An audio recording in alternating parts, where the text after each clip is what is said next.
Hello and welcome to the Back Nine Report. My name is Carlos Torres, and along with Fred Altvater, we get together and check in on the world of golf to bring you the latest news, insights, analysis, interviews, recaps, previews. Here we cover anything and everything golf. In other words, if it happened in golf, we have it for you. Fred, hi, how are you today? Hey, Carlos, 2021 is winding down. If you hadn't noticed, we're not too far away from Thanksgiving here. Pretty much everybody's, the wraparound season is in full swing on the PGA Tour. The LPGA is winding down. The Champions Tour is winding down. So there's not a lot of big golf left yet this year, but we've got the administrators, the controllers of the rules of the game looking forward to next year, and they're changing some things. And oh my goodness, we had some big news out of Europe today. Let's talk about that. Yeah, the first news that I got from seeing that is that I felt old because I just realized that the European Tour, I'm older than them. Ah, man, that's just depressing. But anyway, the European Tour is going to celebrate its 50th year in 2022. And you know what? It will do it under a new name, the DP World Tour. And by the way, DP World also is celebrating half a century next year. And they do so by signing the naming rights for the European Tour in a deal that they say it's to elevate the tour in every way, grow the game of golf globally, and drive positive community impact. The deal will see total prize money break through the $200 million mark for the first time, with a new minimum prize fund of $2 million for all tournaments solely sanctioned by the DP World Tour. Wow, that's big time. I mean, the total prize money for the regular DP World Tour events, not including the majors and WGCs, okay, will exceed $140 million, which right now will make it $10 million richer than the pre-pandemic high of 2019. The 2022 DP World Tour Championship, I'm going to have to get used to that, will also carry a $10 million prize fund, which make it its first ever European Tour event to feature an 8-figure purse. In 2022, the P World Tour schedule will feature a minimum of 47 tournaments in 27 different countries, including new tournaments in the UAE, Japan, South Africa, and Belgium. There will also be 5 Rolex Series events, with the Abu Dhabi HSBC Championship, the Slink.io Dubai Desert Classic, the Genesis Scottish Open, the BMW PGA Championship, and the season-ending DP World Tour Championship. The 2022 DP World Tour season will also feature 3 tournaments that are going to be co-sanctioned with the PGA Tour. That's going to be the aforementioned Genesis Scottish Open, as well as the Barbasol Championship and the Barracuda Championship taking place in the US. Of course, those are opposite side tournaments to majors, but it was announced earlier this year as a result of what is the strategic alliance, Fred, between the PGA Tour and the European Tour. So, Fred, the 2022 DP World Tour season begins on the 25th of November at the Gilbert Open. So, how about this change in name? What you think about it? Yeah, Carlos, this is a pretty big deal, really. I know it probably won't get a lot of play here in the United States, but this is really a pretty big deal for the European Tour. As you know, and this is part of the ongoing story that we keep talking about. We talked about Greg Norman going over to the LIV investment group, or the PGL, the Premier Golf League. They're made a deal with the Asian Golf Tour. They still, they were trying to have their own circuit and trying to work with the European Tour and some different things. Well, with the alliance between the PGA Tour and the European Tour, even Jay Monahan weighed in on this, that it's a good deal for everybody. And it kind of keeps the PGL wolf at bay and outside the door, right? They're still outside looking in. DP has kicked in a bunch of money into the European Tour to keep it viable. Now, let's put this in perspective a little bit. So 140 million in just the European Tour events. Then you throw in the majors, which is another 60 or 70 million dollars. So it gets it over 200 million. But the US Tour, the PGA Tour, they're close to $400 million. They put in $70 million just in the bonus, in the FedEx bonus alone at the end of the year. The 15 million goes to the winner of the FedEx Cup playoffs only. So, I mean, we're still talking a lot more money here in the PGA Tour, but this gets the European Tour, now the DP World Tour, on solid footing. Now these players have a reason to play. Some of these European stars can go back and play in some of these events.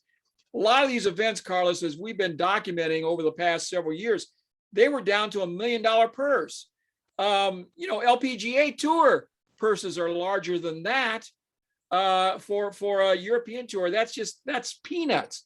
So the European Tour has always been a world tour. The Middle East, South Africa, going to Australia, going all over the world to play, Asia. So I think this is a really big thing. Kudos to DP. And I don't know if you noticed it, but one of the last points that they brought up in their press release was that continued collaboration with the women's game. This money that DP's pumping in here will include support of mixed events such as the ISPS Handa, World Invitational, and Scandinavian Mixed. And we both want to see this where we've got LPGA or LET playing alongside DP World Tour or PGA Tour players. I think it has a lot of merit going forward. We want to see this. And so they've said this is going to kick in. They're also going to put more money into their Challenge Tour, which is like their Korn Ferry Tour. So it can have more purses and have more money for the guys that are coming up. So this is a really big deal for European golf, really a big deal for the PGA Tour, so that the PGL doesn't get a foothold in European golf. It was going to be either the PGA Tour helping here, or it was going to be the PGL, which already we know is helping and is going to help the Asian Tour. So if they would have allowed the PGL to really go into the European Tour and be doing this with the money they have, because we know they do have, then it would have been like the PGA Tour versus the world, right? It would have been a situation that the PGA Tour, even though they would still be the mighty one, it would start to chip in a little bit into that big armor that they have. And now looking at from the DP World Tour side, right, European Tour, like you mentioned, I mean, the players, the caddies, the fans, the partners of the tour really benefit from all this, because now that the purses are still not at the PGA Tour level, and they won't be for years, if ever, they won't be reaching that. But at least it's a step in the right direction to bring those, to allow those big stars to come back, like you're mentioning, to Europe and play and get more sponsorships going. That's what's going to get eventually more eyes into the DP World Tour, and eventually also growing what is going to be the purses that they have. I like what you mentioned also, that we already have been talking about the incredible collaborations that they have with the Ladies European Tour, and also with the Senior Tour, with that tournament where all three play. And they have a couple of tournaments where the women and the men play together.